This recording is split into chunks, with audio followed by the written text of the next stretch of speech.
Hi guys, this will be a short video about what are my first impressions about the latest feature released by Splinterlands, specifically on the Land Phase 1.5, and why I think, based on my first impression, I think it has the real potential to be a complete game changer for the gaming ecosystem.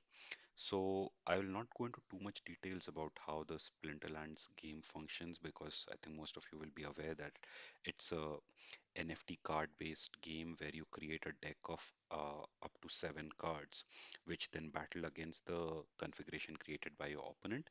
And based on that, you earn the native tokens, SPS, and other rewards like the in game cards which can be used. And over the years, the ecosystem kept launching new set of cards with new functionalities and features. But last year they had announced about their land plots.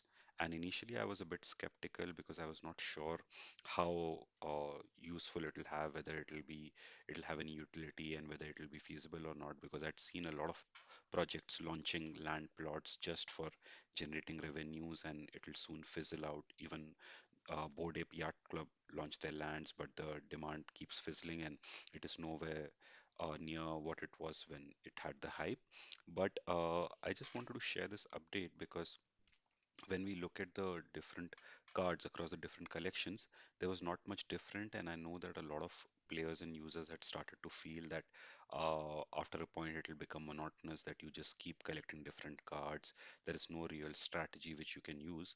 But now when we come to land phase 1.5, I think this will change the whole paradigm shift for the gaming because now you will have to plan, think, and strategize how you want to structure your game, and it will cover all the aspects of the game. And if you look at the roadmap, uh, the development will happen in phases. The first phase was where they sold out all the land plots, which were 150,000 in total. Now, with phase 1.5, you have the option to stake your cards here, who will get a production value, and you can generate uh, resources like grain and as well as research points, and which will later be used when in the next phase they will be releasing the building. Then you will be able to create battle items and spells, and in the last phase, once it's complete, you will be able to use it in the battle against your opponents by uh, you providing that leverage to your cards which you will be putting into the fight. So now I want to focus on how the interface looks and why I think it shows that the devs have really put a lot of thought and planning before launching this, and this has a clear design structure which is mapped to the ecosystem. And so far, I'm really blown away by how they've implemented it. So here you can see, I will not get into too much details because it's quite intricate, and I'll probably create a follow-up once I have completed the first cycle of generating the resources.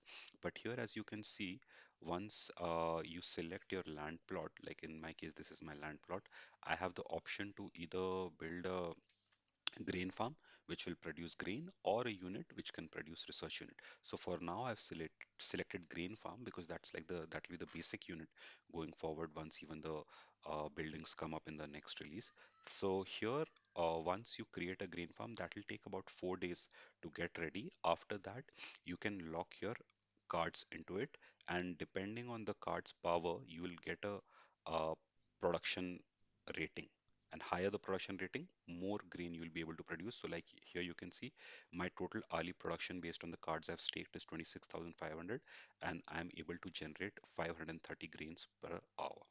Okay, here one important point to notice is that the first slot is called power, and here if I had a Rooney, so I've staked this Rooney, and now this will not need a power core, and I will not need to put in dark energy requirements which will need to power it again and again.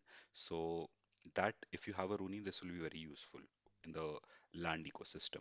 And next, you should put the more powerful card so you get the maximum generation. So here I've put my gold foil legendaries because they'll add the maximum power, and then I put it now.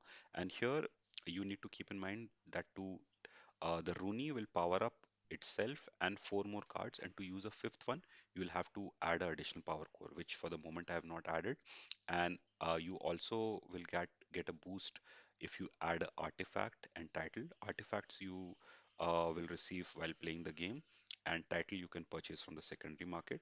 And here you can see that they have given extra weightage to the Untamed collection. So the older the collection, the more boost you will get, and also the points assigned to the previous ones, Legendary and Gold Foil. These are the cards which will get the maximum production unit. So if you have those in your collection, you should keep in mind to stake them. But here you need to be careful that use the ones which you don't use that often, because once you have staked a particular set of cards here, you will not be able to use them in the battle. Okay, so that was it for the introduction. I'll definitely make a follow-up video once I've completed the first round of resource production through this. Thank you.